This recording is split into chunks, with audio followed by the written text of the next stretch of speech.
Post the presentation, we'll have a Q&A session, followed by a high tea and then an open interaction session time for you with the leadership team. With that, let me now hand it over to Jay.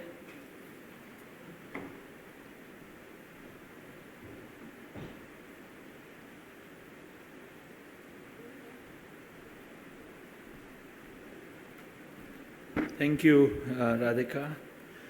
Welcome, everyone. Before I begin, I just want to thank all the people who are involved in the emergency response team in Ankleshwar, where we had a fire incident on Friday.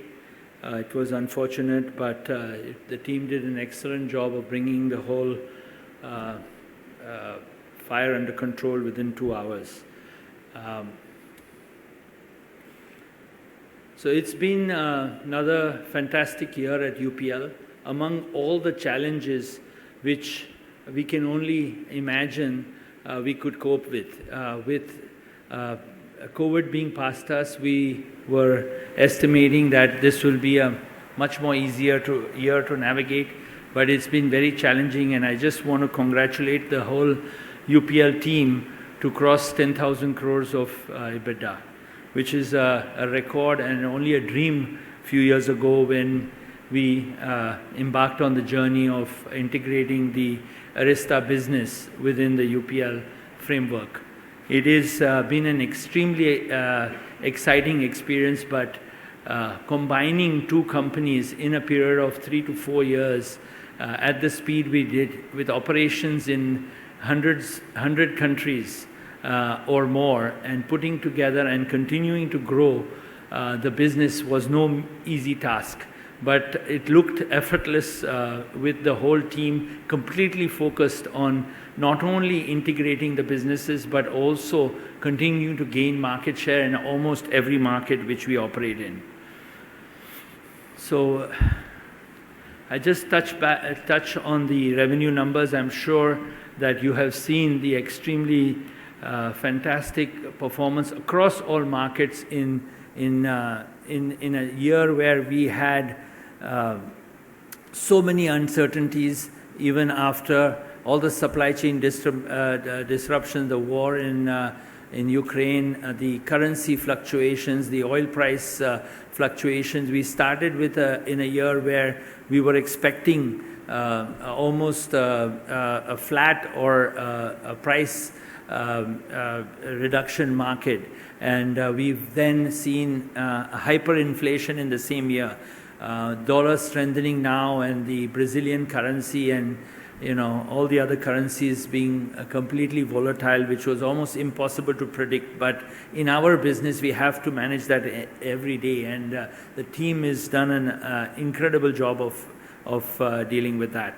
As we see the revenue growth of 19%, EBITDA growth of 19%, we've been able to reduce our debt to below 2, which was a number which we were always targeting.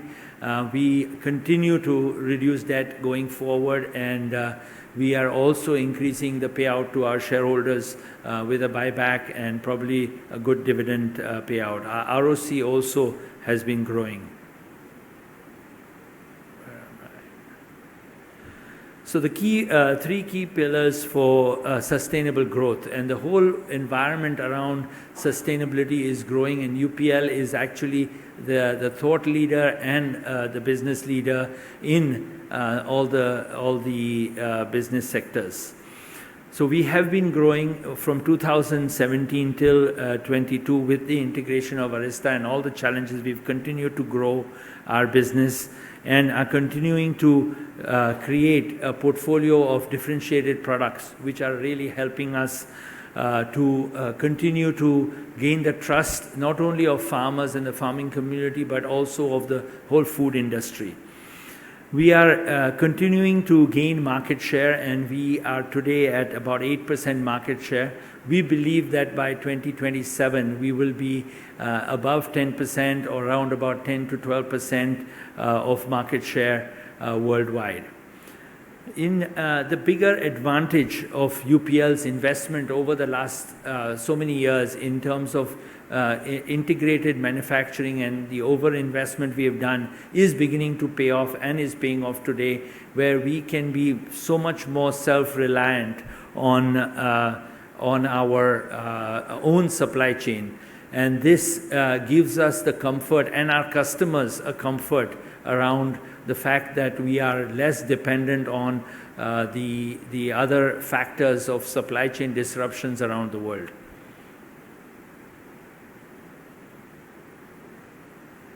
So the whole world is transforming from just food production to sustainable food production. The farmers will be beginning to get rewarded for better and better behavior and better practices. And we are seeing a huge growth in our new business line, NPP, and the opportunities and the pipeline of products coming out of there is really helping us to continue to build a trustful relationship with the whole food system.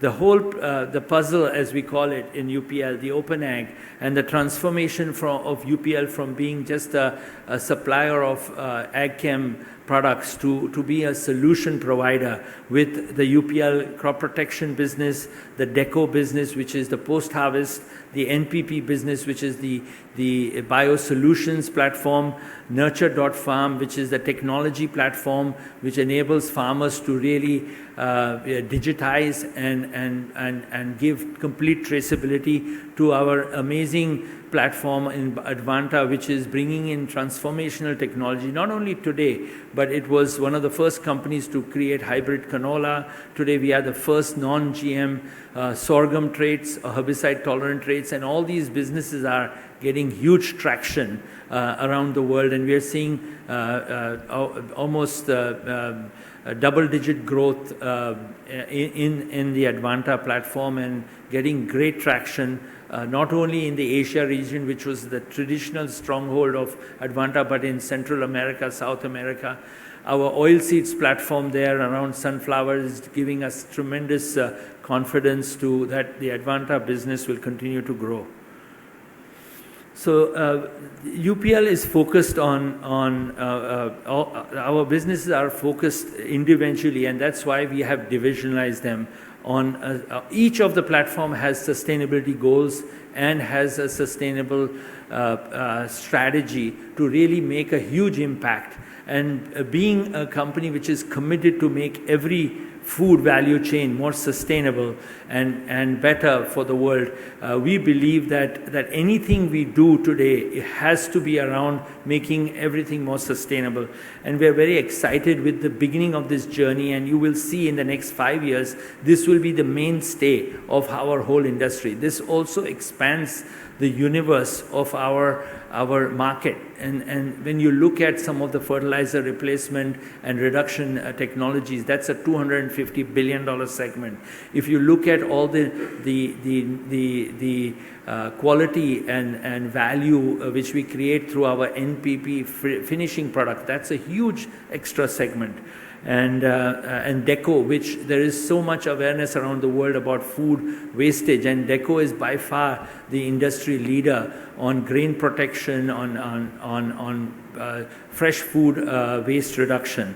And we're very excited about all these industries, because there is such a lot of global awareness today about what we are doing, and it's much easier to talk to our customers, to supermarkets, to food companies, and to obviously the farmers who see a much better value using these technologies. The Nurture platform has done an incredible job in a very, very short period of time of really understanding not only the pain points and the challenges of farmers and addressing some of those things like weather-related insurance products, etc., but also convincing them that burning 6 million acres of rice stubble in the north of India is not the right solution. And we are beginning to get data that when you do not burn your field and create such a lot of pollution, which not only impacts his own family, but all the cities and villages around. And we've been able to convince 25,000 farmers, and this year we are committed to do minimum 2 million acres of area. But what we are able to see that the farmers who do not burn the crop have a huge soil improvement. And we are able to increase the soil carbon in the soil. And if you are aware, which I think you'll hear more and more going forward, is soil carbon is the key matrix to understand the productivity of soil. And these areas have been farmed for a long time, and the farms have not been replenished with enough carbon. And with this project, where we intend in the next 3 to 4 years to complete all these rice farmers to actually not burn their crops and incorporate all the compost which we generate through our program into the soil, we'll see a huge yield increase in this area, and also reduction of fertilizer use, which is such a big thing, because if you just look at the fertilizer subsidy in India, the numbers are astronomical, and anything we can do to help farmers reduce the use of fertilizer can be a huge impact to their income level. We've also been able to be the first company in the world to sell field crop agriculture credits. We sold 20,000 credits from the rice farmers where they were able to reduce the methane generation. This is also very exciting, and we believe that this will go to millions and millions of acres in the future, and this benefit will really help farmers follow more sustainable practices. We are collaborating with globally, as you are aware, UPL is present across almost every agriculture area in the world, and we have committed to a gigaton challenge where we will reduce 1 billion tons of carbon through better farming practices. This is a great challenge, and we are driving this thought leadership around the fact that we can use agriculture not as a pollutant of the environment and air, but as a way to remove carbon from soil.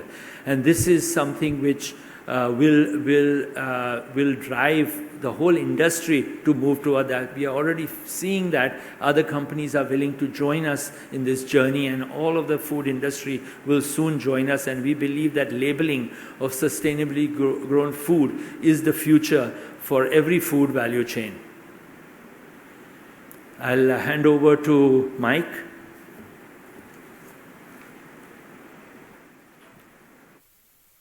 Thank you, Jay.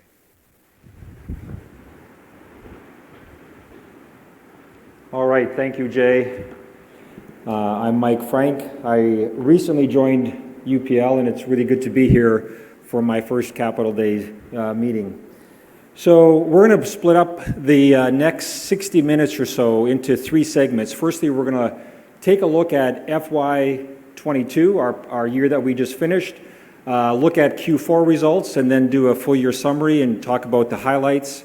We're then going to look at FY23 guidance, and we're going to finish the presentation with quite a deep dive on our 5-year business plan. And you're going to hear from our head of supply chain. You're going to hear from Drew, who leads our Nurture platform, and Bhupen, who leads our Advanta seed business. And so I think it's going to be a very exciting afternoon. So we have a long list of highlights from this past year. As Jay mentioned, we grew both the top line 19% across the entire UPL business, as well as the EBITDA line by 19%. In spite of a very challenging year from a supply chain standpoint. We'll talk about that a bit more. We also launched a new dedicated business unit that we call NPP, Natural Plant Protection. This is a business unit that we have had in our company for several years.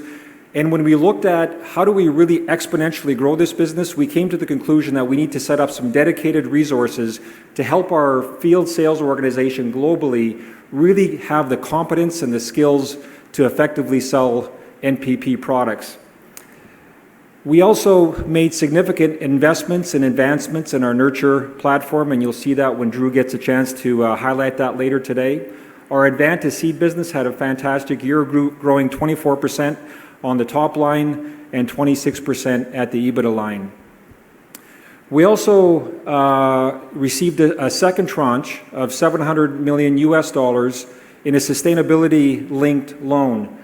And I really believe that really validates what we're doing from a global sustainability standpoint, in addition to lowering our cost of borrowing.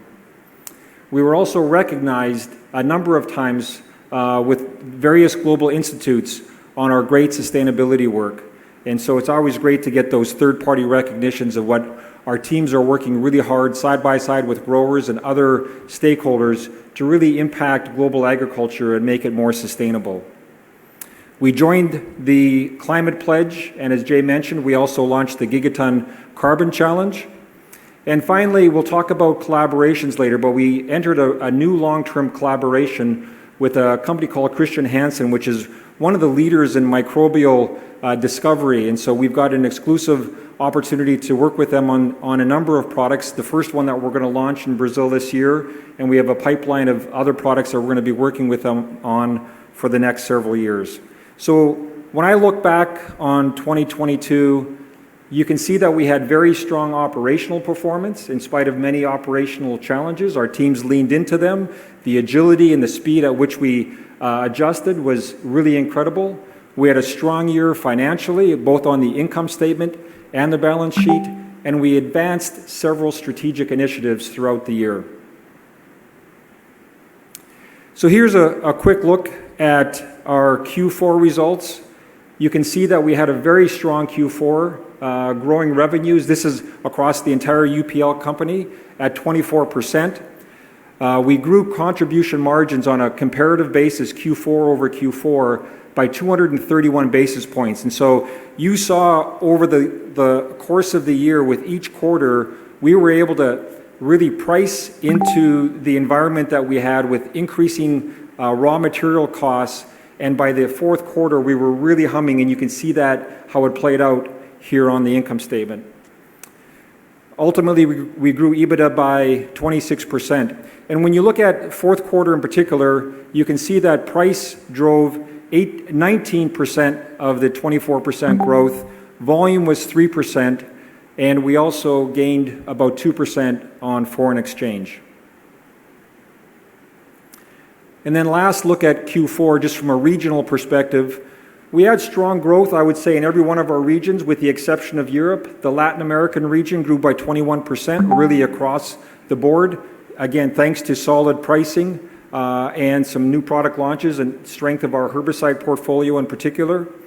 We had a great year in North America, and it ended with a really strong quarter as well, with 38% growth in North America. Again, largely on herbicides and insecticides, but also strong pricing. And we also believe that the channel, in anticipation of a very strong year that's going to unfold here in the next several months, was probably pulling through a little bit of inventory in the first 3 months of this year into the channel. Europe grew by 2%.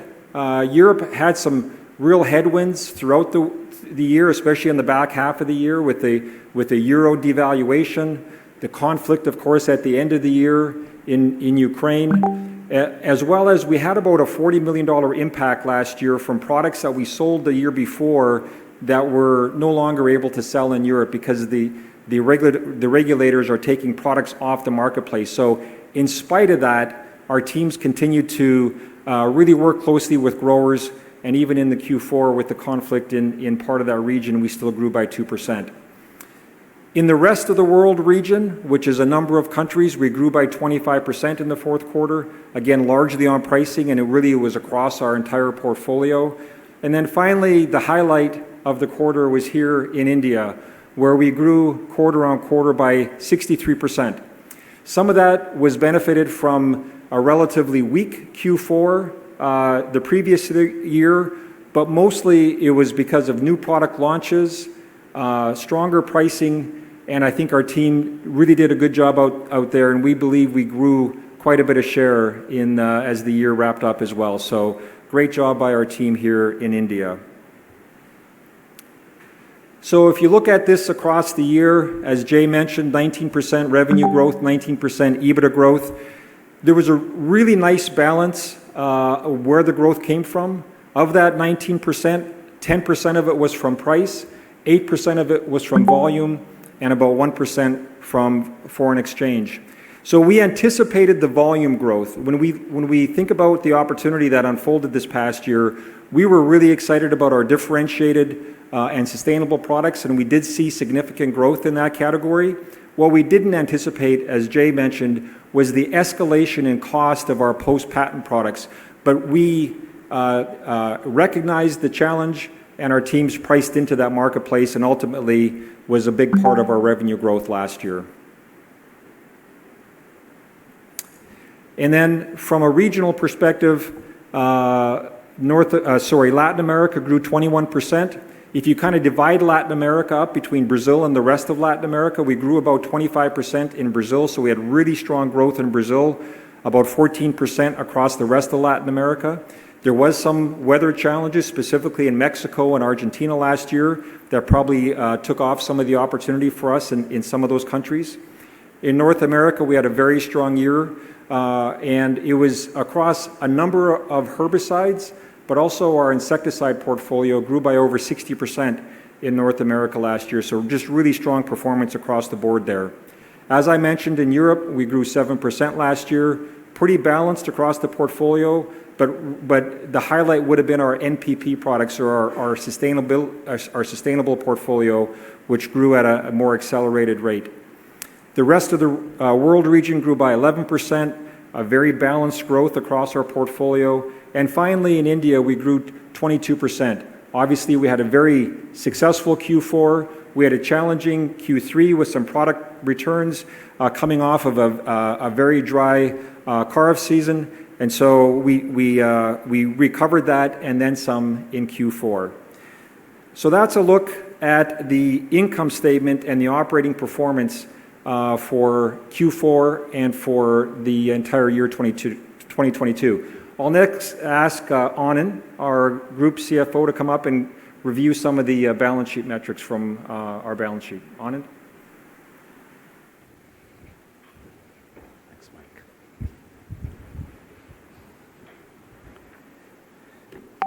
Good afternoon, everyone. And thanks, Mike.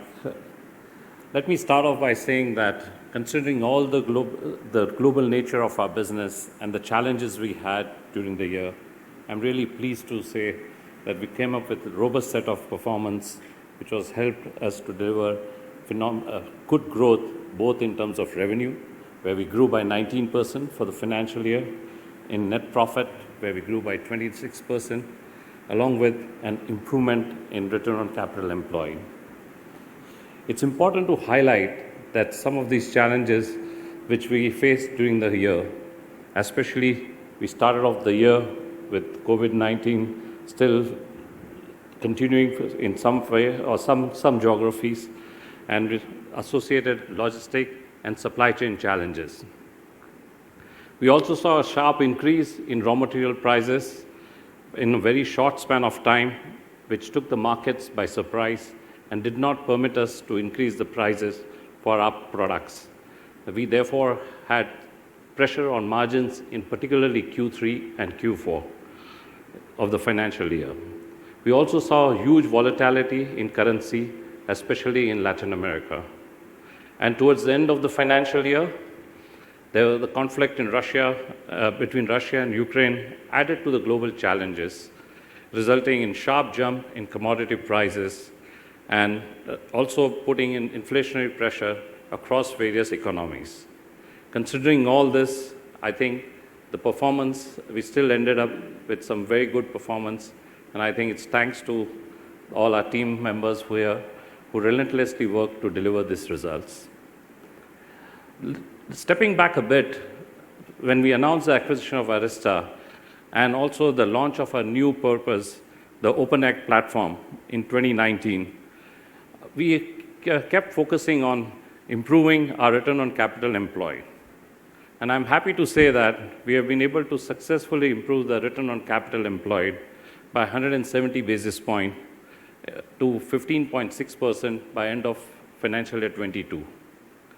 And since 2019, when we announced the acquisition and the Open Ag platform, we have improved our return on capital employed by 800 basis points. This improvement in return on capital employed over the last 3 years has been driven by strong EBITDA growth of almost at 30% CAGR over the last 3 years.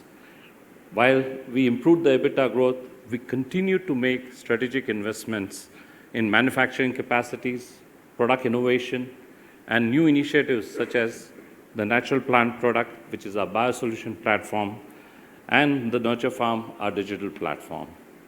Such strong all-around performance through the cycle highlights the robustness of our business model. I'll take you through some of the highlights of Q4 as you see in the slide. Talking about the financial results, benefiting from healthy demand on the back of strong commodity prices, we posted solid growth in operating profits. More important, the robust growth in contribution and EBITDA, which we saw in Q4, is a good reflection of the team's ability to drive price increases and higher sales of differentiated and sustainable products. The agility of our team, along with the resilience of our business, resulting in normalization of margins in Q4, provides us a strong platform to continue our healthy growth momentum heading into financial year 23.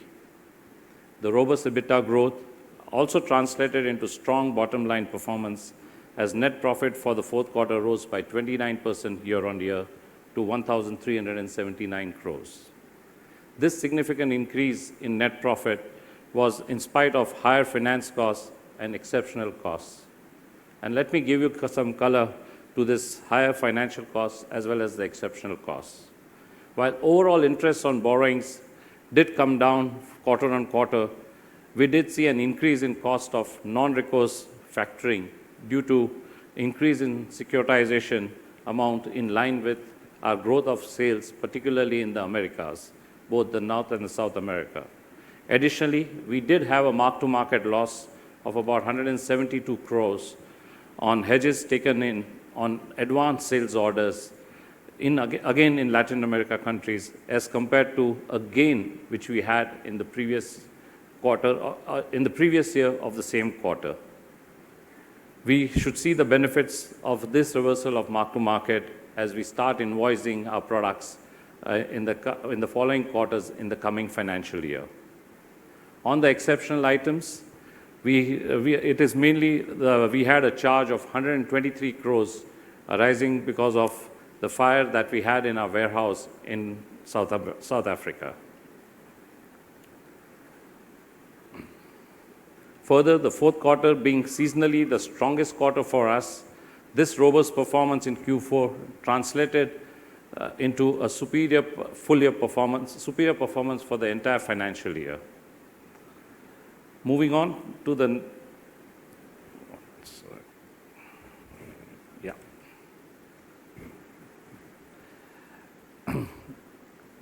moving on to the full year performance. I think, did I move 2 slides?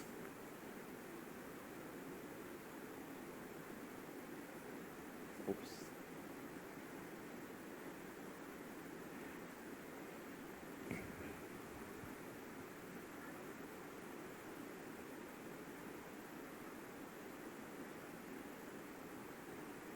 Going the other way around. Are you controlling?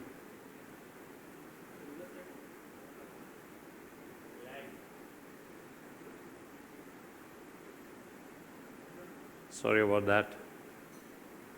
Yeah, okay. Moving on to the EBITDA bridge for Q4.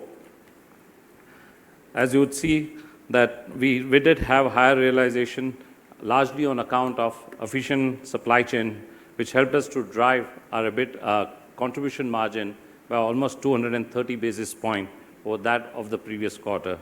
Our contribution margins were at 39.2% as compared to that of the previous year, which was around 35%. SG&A as a percentage of sales did go up, as you would see here, and that was largely because of our investments in Nurture.farm as well as the Nurture.farm platform, which I spoke about, as well as in the biosolution platform, which we had launched. Besides, of course, the normalization of business as we came out of the COVID resulted in higher travel costs as well as SG&A expense, as well as advertising and selling and promotion expenses.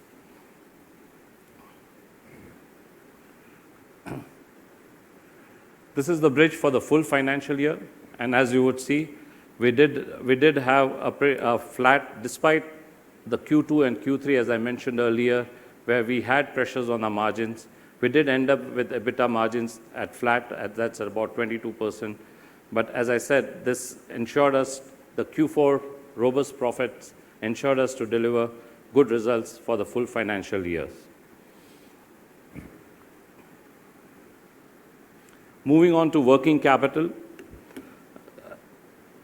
we did see an increase in inventory by 14 days, as is reflected, which is a reflection of a higher raw material costs and a strong order book that we have for financial year 23.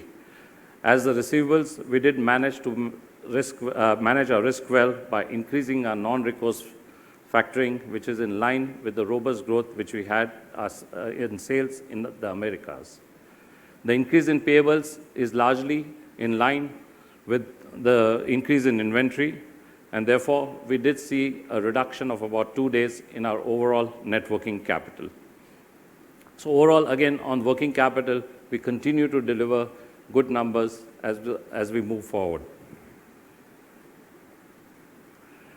This is the cash flow bridge, which I know has been a point of great interest. People have been focusing on the debt reduction initiative, but keeping in mind that we had guided for about 7 to 10% growth in sales, and that we ended up delivering 19% growth in sales, we did see higher working capital, but I'll take you still through the numbers. In absolute dollar terms, we did end up reducing our debt by 90 million. However, in rupee terms, due to depreciation of rupee from 73 at the end of last year to 75, we did see almost a flat net debt reduction in INR terms. Going to detail each of the items in the cash flow, the business generated operating cash flows before working capital of 9,267 crores, which was higher by 14% as compared to that of the previous year. The incremental working capital of 1,124 crores was largely to support the higher growth in revenues over and above the guidance that we had given of 7 to 10%. The incremental working capital and tax payments, the company generated healthy cash flows. After deducting the working capital and tax, the company delivered healthy cash flows of about 4,426 crores. Given the highly dynamic supply chain environment and the strong demand tailwinds, the growing needs to secure food supply chain through enhanced Farmer Connect, we continued with our strategy of making prudent capital investments and investments through increased incremental spend in NPP and the Nurture platform for ensuring healthy and sustainable growth moving forward. The company also distributed higher dividends considering the good performance for the financial year. The resultant cash flow resulted, as I mentioned earlier, in a net debt reduction of 91 million. The robust growth in absolute EBITDA resulted in the net debt to EBITDA ratio of 1.86 times, far exceeding the guidance which we had given at the beginning of the year of 2 times. The gross debt and the net debt numbers in INR and US dollars are provided in the slide for your ready reference. I would like to hand over to Mike again to take us through the guidance for FY23. Thank you for the attention. Great, good job. Thank you. No. All right, thank you, Anand. So we're going to talk a little bit about FY23 guidance. And as I talk to farmers really anywhere, the common theme of the conversation goes a little bit like this. This year, coming into this crop year, rents are higher, seed costs are higher, fertilizer price is higher, fuel is more expensive. And so the cost of establishing and investing in the crop this year is going to be significantly higher than last year. Now, the benefit farmers have, of course, is the commodity prices for their grains are also up over double digits where they were just a year ago. So when they think about crop protection products and biosolutions, They tell me they're going to maximize their investments this year in these types of products to protect their crops and maximize yield. So I really believe coming into this new year, we've got some real tailwinds behind us. Like every year, there's going to be some challenges. We don't know what they are. Obviously, today, supply chain continues to be somewhat of a challenge and a bottleneck, including out of China today with the COVID situation. Currencies, the US dollar has appreciated against some of the currencies in key regions, like in Europe and Japan. But generally, we're expecting a very strong operating and financial performance again as we look at FY23. So as Jay mentioned, we're guiding for revenue increase of 10% or more, with EBITDA growth in the 12 to 15% range, and very importantly, continue to improve on ROCE with another 125 to 200 basis points improvements on return on capital.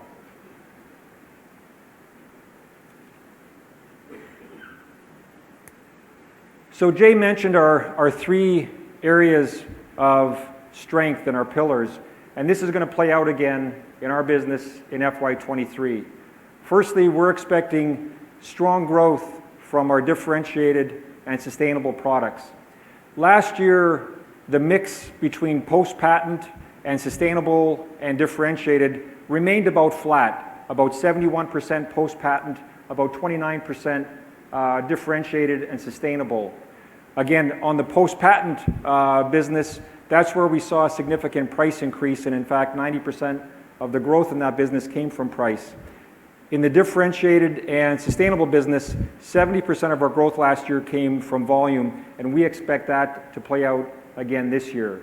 We've got some very exciting new launches. Between last year and this year, we'll launch over 80 new products globally. And on the next slide, I'll show you 3 of those products that we're very excited about. We're also making unique investments. When we look at countries where we think we can increase our presence, really drive our sustainable and differentiated solutions, we're making unique investments in 22 countries that represent about 80% of the global crop protection product marketplace today, and we believe we're going to grow exponentially quicker and gain more share in those 22 countries, and we'll talk a bit more about that during the 5-year plan. And then finally, really the part that anchors our success here at UPL is the strength of our supply chain. And that showed itself last year, and we know that it's going to be a key strength for us again going into this new fiscal year. So just to highlight 3 products that of 80. So I didn't want to go through 80 products with you today, but here's 3 that we're incredibly excited about. So firstly, there's a new soybean herbicide for growers in the US. One of the challenges that growers in the US have is resistant weeds, specifically glyphosate resistance. So we have a new 2-way herbicide for soybean growers that can be put on in the fall or pre-plant in the spring. It has nice residual value, and the crop safety is second to none. This will be our launch year. Our team in North America is already run out of product, and so we have sold everything that we've got, and we're anticipating even more growth in this business coming into the following year. But it's a really nice product launch and introduction to this product called Preview in the US. In Brazil, we're launching a product called Evolution. This is a new 3-way fungicide that really is going to be the leading product for Asian rust in Brazil.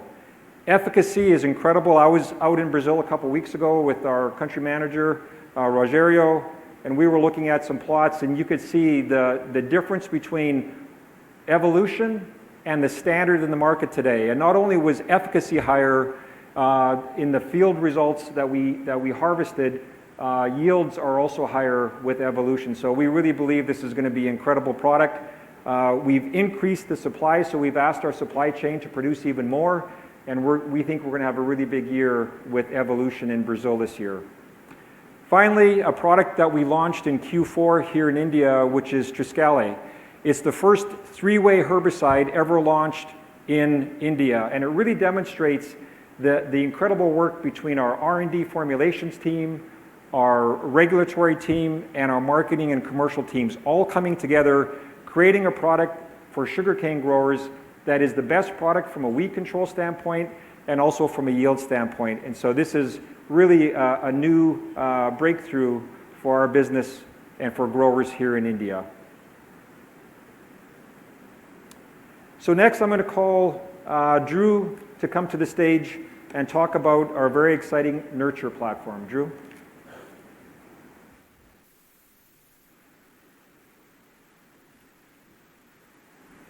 Hi, good afternoon, everyone. So just talking about the Nurture platform and the leading up sustainability initiatives, there's a lot of focus on R&D capabilities, open innovation model.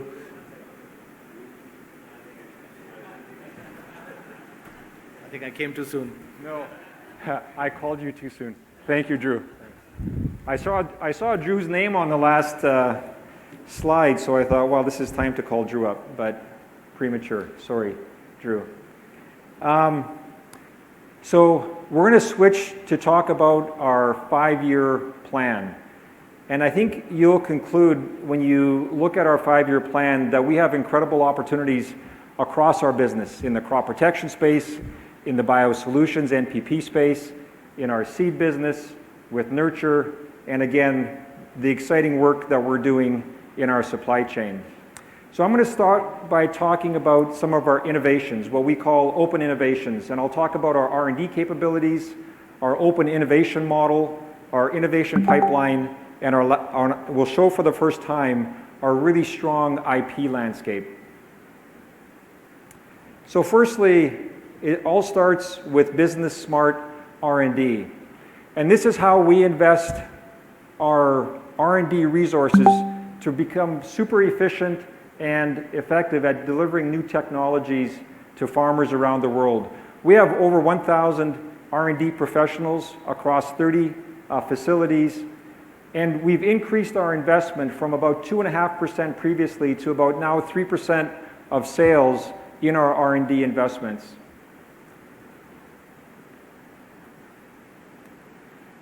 This here is a snapshot of our open ag farm in Brazil. So last year we opened up a 25,000 hectare at scale farm in Brazil. And what we wanted to do at this farm is we wanted to put down UPL products wherever we could to grow corn, soybeans, and cotton. And we also wanted to use it as a demonstration field where we could do both some demo and some science, but also bring farmers across Mato Grosso and beyond to come to the farm and look at the technologies that we're applying. And in our first year, we were able to put UPL products in corn and soybeans down on 70% of all the applications. So if you think about our market share in Brazil today, it's not 70%. But on this farm, 70% of the products that we used were UPL products.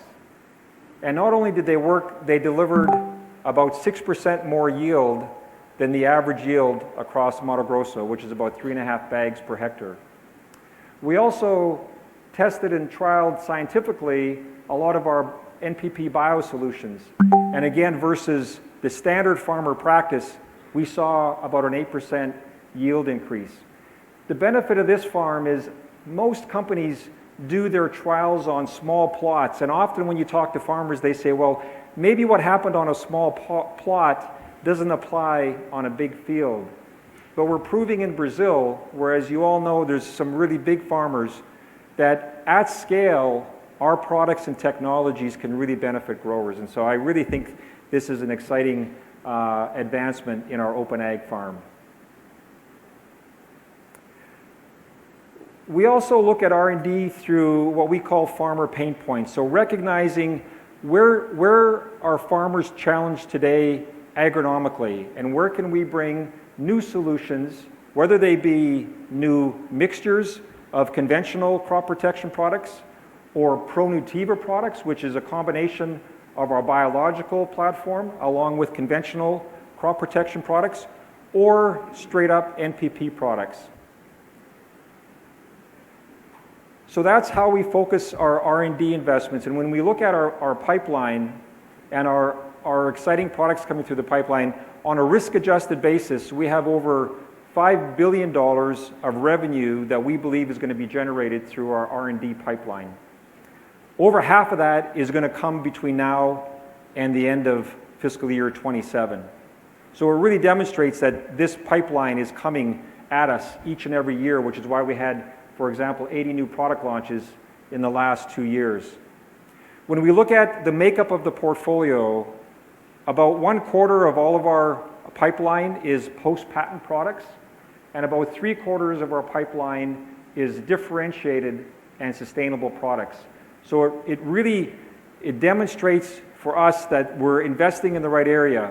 When we look out to 2027, we expect about half of our product mix to be differentiated and sustainable products, and again, about half of our mix to be post-patent products. So both segments will grow. When we look out over the next 5 years, there's about $6 billion of global market of crop protection products that are going to come off patent. So a lot of our post-patent investment here is in the AIs that are going to be coming off patent over the next handful of years. We want to be first in the marketplace when those products come post-patent, but more importantly, we want to take those products, combine them with either our NPP products or other active ingredients in our portfolio, and that's how we bring differentiated and higher value products to our customer. I think this is the first time that we've showed this slide. We have an incredible team within UPL that's focused on IP, securing patents, defending patents, and really understanding that entire landscape globally, which is complicated. We have over 1,500 granted patents. We have over 3,000 in the queue waiting to be approved that are pending today. Over 600 innovations across these patents, and we've achieved patents in over 133 countries. When you look at what we've patented, it's very balanced between herbicides, insecticides, fungicides, and also biosolutions. And we also have a multitude of types of patents, from composition patents to method of use, formulations, process patents. All of these really create a lot of value for us, help us make these investments in these differentiated products, which ultimately benefit growers. When we look at our current sales from last year, over 1/3 of all of our sales of crop protection products and NPP products were covered by one or more of these patents. So it's a very important part of our business and creating unique value for our customers. So again, in summary, as we think about our open innovation, we have a pipeline that has risk-adjusted value of over $5 billion. Again, over half of that is going to be realized, we believe, in the next 5 years. About 3/4 of our pipeline is differentiated and sustainable solutions. We're making more investments in R&D and in field testing, and we have a very rich IP patent estate. The next area of growth for us is in what we call open collaborations. We've talked about some of these previously, but we want to give you an update on some of our key global collaborations, plus talk about at least 1 or 2 new ones that we did this past year. So firstly, with FMC, we announced this about a year ago. It's for a very large and important active ingredient called CTPR. We actually launched our first solo CTPR product this year called Shenzi. We launched it in 5 countries, and we had very, very good sales of this product. We've also built a manufacturing facility to produce CTPR, and we expect to be operating that in the second quarter of this year. As we look out towards 2027, we expect to have a portfolio of over 40 CTPR solo or combination products that are differentiated. This is going to be a very big part of our future growth platform. We also have a partnership with Mitsui on a new and novel active ingredient that's an insecticide for rice. We're expecting the first registration of this product here in India in FY23, and over the next 2 or 3 years, we expect many more registrations of this product across Asia, as well as a seed treatment for this unique product in the US. And then another new product collaboration that we entered this year is with Christian Hansen. They're one of the leading companies today discovering new microbial technologies. And so we've got access to a broad part of their portfolio. As I mentioned earlier, we're launching our first new product in Brazil this year, and we have about 6 other products that are right now in the pipeline, and we expect more to come here over the next couple of years. And then finally, I'll highlight a new go-to-market collaboration that we have in Brazil with Bunge. Bunge is one of the leading grain traders around the world and oilseed processors. They have a very strong presence in Brazil. And one of the things that they do with growers in Brazil is they help manage risk. And so by providing credit on future grain, they're a natural partner for us where we can go to a grower, help them manage risk, and help them get access to seeds, fertilizer, and crop protection products. And so we've invited them into an investment that we have in a retail network called Sinagro. They came in and took a 33% share of that business. And so now we're operating it together with them, and we're just in the process. We got approval for this investment just in March of this past year. So we're now just coming to our growers, and we're targeting primarily, I'd say, small and medium-sized growers with this initiative through the center and northern parts of Brazil. So we think it's going to really help us accelerate the growth of Sinagro, but more importantly, the growth of UPL products through that platform. When we look at our collaborations that we have today, and we're working on a number of new collaborations, we believe that by 2027, over 10% of our business will come through collaborations, whether they're with these type of large companies that we profile today or partnerships that we're doing today in our Open Ag Center in North America with a lot of the startup community. And so we just have a lot of exciting collaborations that we're working on, some big, some small, but we believe that they're going to have a significant impact on our ability to bring technology and value to growers and to help us grow our business. As I said earlier, in addition to our innovation, we're also looking to see where can we make unique investments at the country level, specifically to get closer to growers.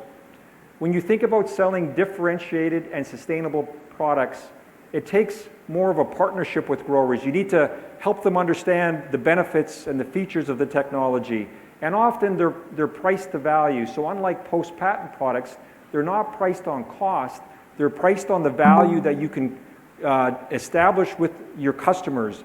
So as we continue to grow our differentiated and sustainable product portfolio, we want to continue to get closer and closer to the farmers that we serve with our technologies. So what I'll do in this section is highlight some of our unique NPP biosolutions and give you some examples of some new products that we're launching this year. I will invite Drew up to talk about our Nurture platform. I'll highlight some of the investments we're making in our key countries, really enhancing the proximity to our customers. And then I'll highlight what we're doing with what we call the ProNutiva platform, which is where we combine sustainable solutions, natural solutions, with more traditional solutions to create new value. So when we look at all the markets where we participate in, we believe that this segment of biologicals, biostimulants, biocontrols, bionutritionals, this will be the fastest growing market probably over the next decade in agriculture. We believe over the next 5 years, this market alone is going to grow at a CAGR of about 14%. We are the #1 player in this market today, but it's still very fragmented. So our strategy in this market is to continue to develop new technologies ourselves, including some of the technologies that we're developing here in Thane, right here in India for global distribution, some technologies that we're developing in France and in Mexico. We're globalizing our really rich portfolio that we have today, and that's one area of growth. But we're also looking for new opportunities, whether that be collaborations or acquisitions. We plan to grow at an accelerated rate from the market. Our plan within this segment is to grow at about a 20% CAGR over the next 5 years. So we lead today, but we believe that over the next 5 years we can even further establish our leadership position. Here's just a couple of examples of what NPP products are about. So the first one is a product called VaxiPlant. This is really like a vaccination for the plant. It creates a healthier, more robust plant, especially when it deals with abiotic stress. So whether that's heat or drought conditions, by using this technology, it creates a more durable plant. It helps boost the plant's natural immunities. And so this is a product that we sell today, and we're in the process of creating a number of combinations with this product, with other biosolutions, to really create a unique portfolio of bioproducts that can help create stronger plants and stronger roots, and ultimately higher yields for growers. The second product is K-Tionic. K-Tionic is a bionutritional product. We sell it today in 15 countries, and as you all know, with the price of fertilizer that's gone up significantly over the last 18 months, farmers are looking for tools and technologies to help them optimize and reduce the investment in fertilizer. And K-Tionic is one of those products, and so we're doing a lot of work with growers in these 15 countries and beyond to commercialize this technology. We believe it's a technology that not only creates value in high fertilizer price markets, but even when fertilizer eventually comes back to more normal prices, whatever that's going to be. But more importantly, it creates a very important sustainability benefit by having less nitrogen, more natural organic products in the soil. It creates for a healthier soil. And ultimately, growers are really trying to look for those types of solutions. Then lastly, a technology that we call GAXI. GAXI is a concentrated biostimulant. It again creates stronger plants. It's a very exciting technology that we are just about to launch this year. And again, this is a product and a natural plant protection that's going to be sold individually as a standalone, but also we believe can be part of many mixtures with other biologicals, but also with some of our conventional products as well.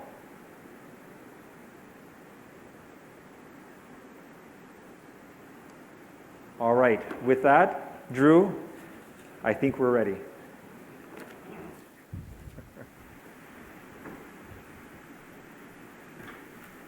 Second time lucky. Good afternoon, everyone. I think we've seen across the world multiple industries benefit when technology-led innovation starts disrupting how traditional business has been run. And we've seen that happen in pockets for agriculture with great products, innovations having been developed. But the challenge has been that there hasn't been a strong platform to take those innovations in a very cost-effective, efficient, and convenient way to farmers. Nurture.farm is now well positioned to be the leading platform in doing so. We are primarily focused on two goals. Our first goal is to solve for farmer resilience. 85% of Indian farmers are smallholding farmers.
presenting services, products, access to information, and a lot of solutions that we are curating for farmers with the knowledge and confidence that we'll be able to give the outcome that will give the profitability improvement that the farmer is seeking.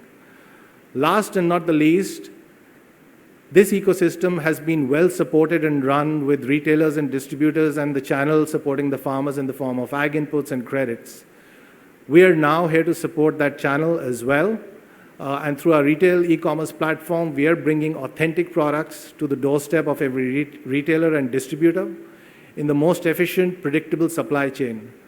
Technology can play a great role in innovating in how we predict impact of weather and pest and disease onsets. And there's no reason why retailers and distributors and farmers can't benefit from these technologies as well. We already have close to actually about 3,000 machines for spraying services, multiple harvesting machines. We're going to be launching our drone machines soon, which the farmers are benefiting from. About 5.5 million farmers, 5.5 million acres have already been serviced in this last year, and about 1.5 million farmers have been onboarded onto our digital platform. So this is a great progress that we've made over the last couple of years. We have over 80,000 retailers now accessing our retail platform with over 15 brands that are already participating in this e-commerce venture. So just looking ahead, we believe that the pace of innovation and the access and reach that a digital platform gives can lead to exponential growth when we combine that with the right products and services and the knowledge systems available to us. Today, we are already at 1.5 million farmers, over 5 million acres serviced with 80,000 plus retailers. We're just beginning. We believe in 3 years, we can easily have over 6 million farmers transacting on our platform. We'll have over 40 million acres serviced through various initiatives, and over 300,000 retailers transacting on the platform as well. This is going to be a platform which is available to the complete ecosystem. We have a new means of livelihood being generated with new knowledge systems coming in. So we look forward to brighter futures for our farmers and the ecosystem and the retailers. Thank you. I'm going to hand back to Mike.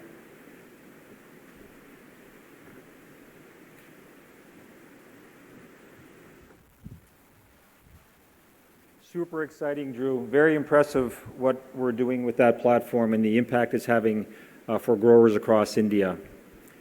As I mentioned, we're making unique investments with over 96 separate initiatives in 22 countries. This is a new program that we really just started in the last year.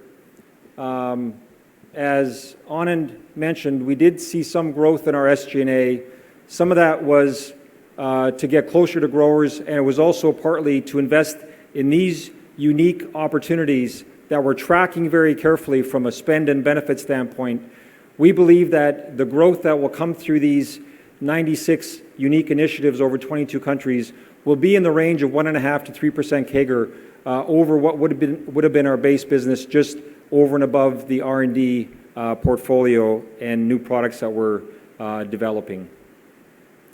Again, we have many, many examples today here at the Capital Markets Day. We have each one of our regional leaders, and so during question and answer, if you want to ask any questions about what's going on in any specific country, we have people that can talk about that. But it's really exciting. In every country, we're getting closer to the growers, helping pull our products and technologies through to the farm and really making our relationship and our business durable and creating a better defense in the long run with our business.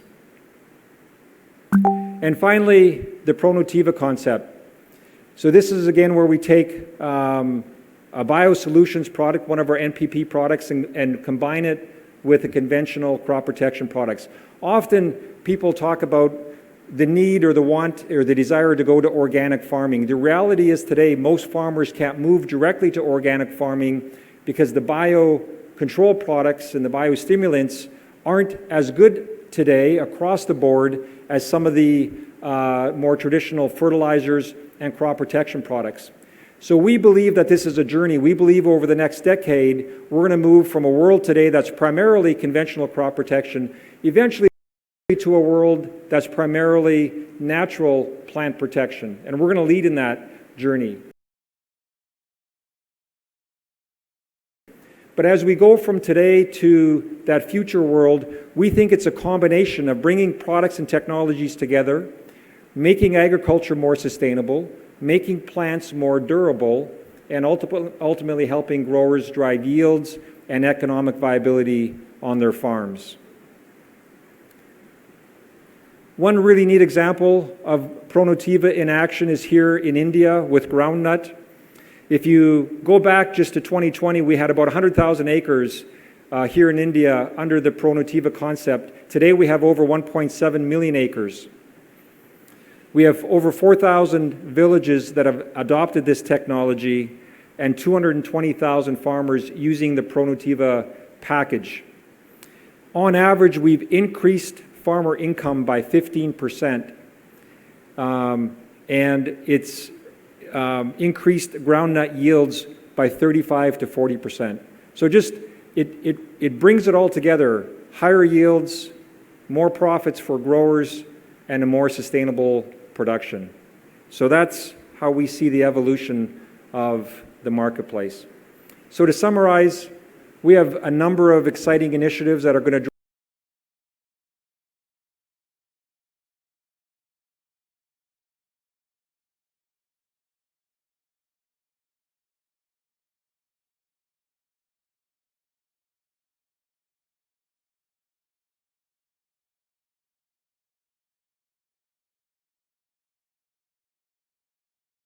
when I joined the company is I had a chance to travel extensively with Raj to a number of our plants, and I was blown away at the scale, but more importantly, the world-class which we run our manufacturing operations. And so, Raj, it's a pleasure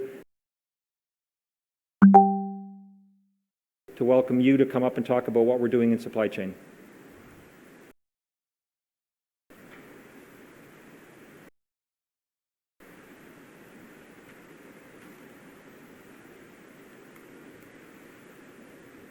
Thank you very much, Mike. I mean, this year was really a tough year. We thought, COVID behind us, should be a relatively an easier year. But it was the toughest year of, which I have experienced in my last 10 to 15 years in supply chain. Right from the time the energy crisis in China started to sudden rise of costs, and we were not very sure. How do we pass it on? Whether to source or to scale it down, and then the whole issue in terms of logistics, that was biggest nightmare. So, as Jay mentioned earlier, reliability of supply chain and cost competitiveness are the overreaching twin objective of our supply chain team. Further to that point in this section, as we move forward, we will discuss how supply chain acts as a competitive advantage for us, and what are the key initiatives which we are taking in time to come. So first,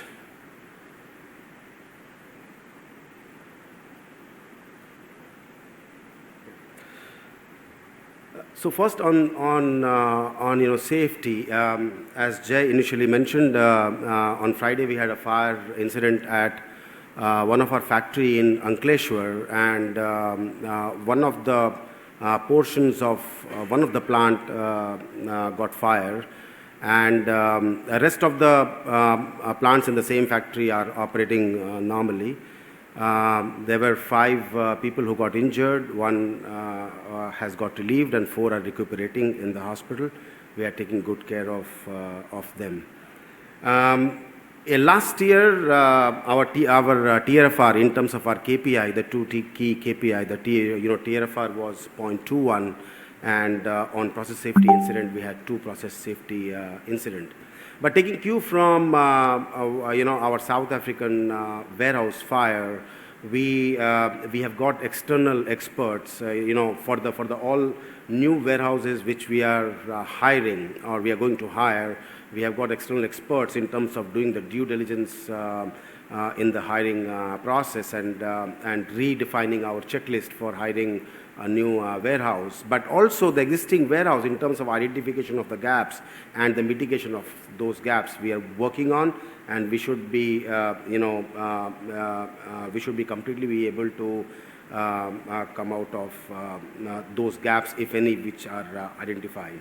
On hazardous chemical handling and incident management, we have implemented what we call it as hazardous chemical transportation management. This is completely implemented in India, especially coming from Nhava Sheva to our factories, which is the incoming raw materials. And we are also leveraging, we have on digital initiatives in terms of AIs and manufacturing 4.0. In terms of, for the safety, for PPE compliance in the factory, what we are doing is that we are using video analytics to a great extent in terms of understanding where real-time PPE violations are there to be able to bring more rigor and discipline on the shop floor. Also, the crisis management plan, just in case if there is a crisis, we have a crisis management plan which is rolled out, where ENY has helped us in terms of designing the whole crisis management plan along with the leadership team and the people in the factories, which is rolled out for India, and we're in a process of rolling it out for our global regions.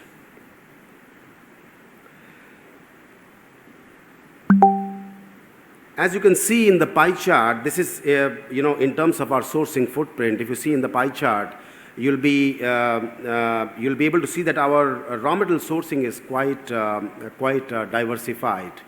If I talk about FY22 per se, about 31% was the share of China, 38% was India, and 31% was rest of the world. So this is really very, very balanced. And if I talk about last journey of last 3 years, we have moved China share from 38% to 31% now. And if you see on the left hand side, wherein if you see 72% of our active manufacturing we do in-house. And the interesting piece is that 6% of our active, we now get it done by our, what we call it as a strategic partners.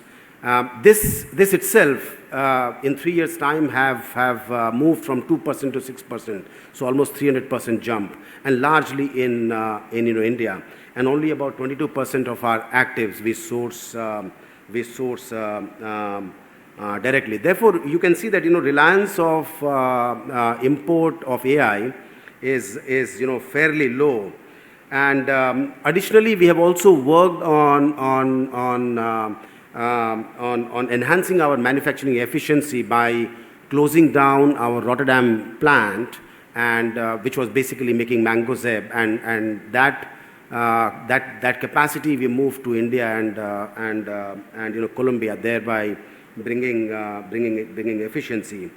And more importantly, the top 10 AI for UPL we do in-house, and that is mostly backward integrated through and through. And if you see on the left hand side of the chart, when the globe map is there, that largely shows our formulation footprint. Of course, it has active as well, but largely the formulation footprint is such that we are closer to a customer for two reasons. One is that we can be more agile, and we can service our customer orders better. I mean, we don't differentiate between a half a kilo order or a half a ton order, and therefore, if our formulation plants are closer to a customer, that helps us in terms of serving them better. And lastly, that we also can keep AI as a safety stock so that our reaction time is much faster. In fact, in 2020, we also expanded our formulation footprint in China with the acquisition of YOLO. Therefore, overall, if you see, we have well diversified raw material supply base. We have highly reliable active and specialty chemical manufacturing setup, and we have a backward integration linkage. And actually, this has held us good stead in FY22 and going forward in FY23 also. This is going to be a big advantage to us in terms of maintaining our competitive advantage, agility, and our margin expansions.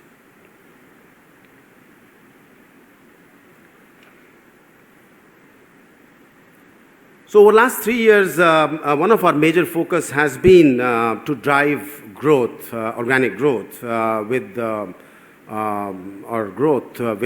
optimum investments. And to achieve this objective, we actually established a robust ecosystem for our strategic manufacturing partners. And as I said earlier, if you see from 2% to 6%, almost 3 times, we have grown the share of our strategic partners in our active intermediate space, and that is largely India. And we have kept on expanding our, investing in our new capacities for new products. But also we have continuously worked on debottlenecking our existing plants to sweat our assets. And overall, these initiatives helped us to drive organic volume growth, by about 40% average in last. 40% over the last 3 years, in a very capital efficient manner, with our fixed asset turnover actually improving by about 30%, which was 1.8 times in FY19 to 2.4 times in FY22. And what's more important is that while we achieved this feat, we also continuously worked on de-risking our supply chain. We not only diversified our sourcing,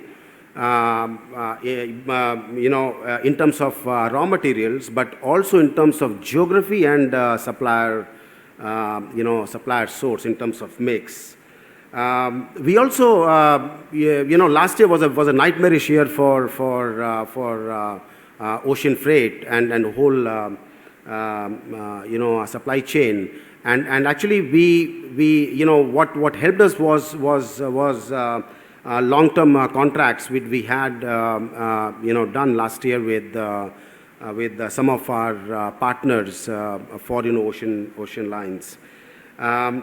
Further to that, we also leveraged on our scale and our footprint to be able to get favorable sourcing terms from our strategic partners. And therefore, overall, these de-risking initiatives, combined with our agility and to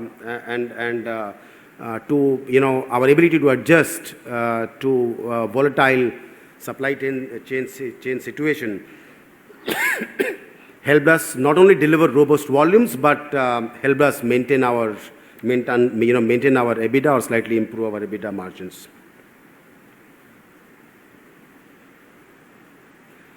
So further to, as Jay mentioned earlier, our purpose is to reimagine sustainability, to drive the real world impact.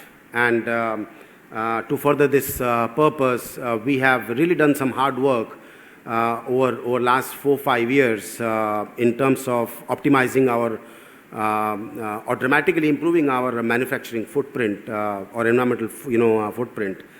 Just to give you numbers, key KPIs for our environmental footprint reduction. We actually reduced our CO2 emission. Our water consumption per ton by about 11%.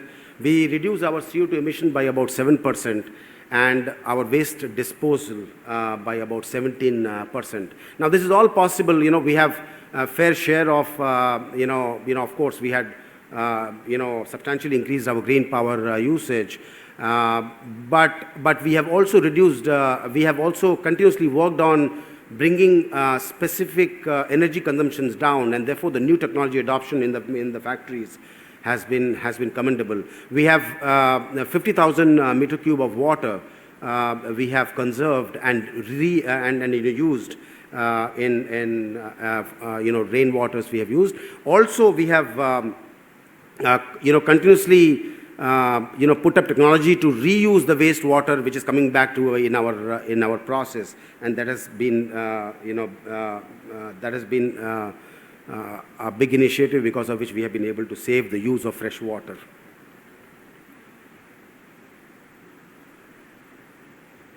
So looking ahead, over the next 5 years, we are focused on implementing a robust three-pronged strategy to enhance efficiency and to drive ROC accretive sustainable growth. The first one is, of course, we'll keep on optimizing our sourcing mix.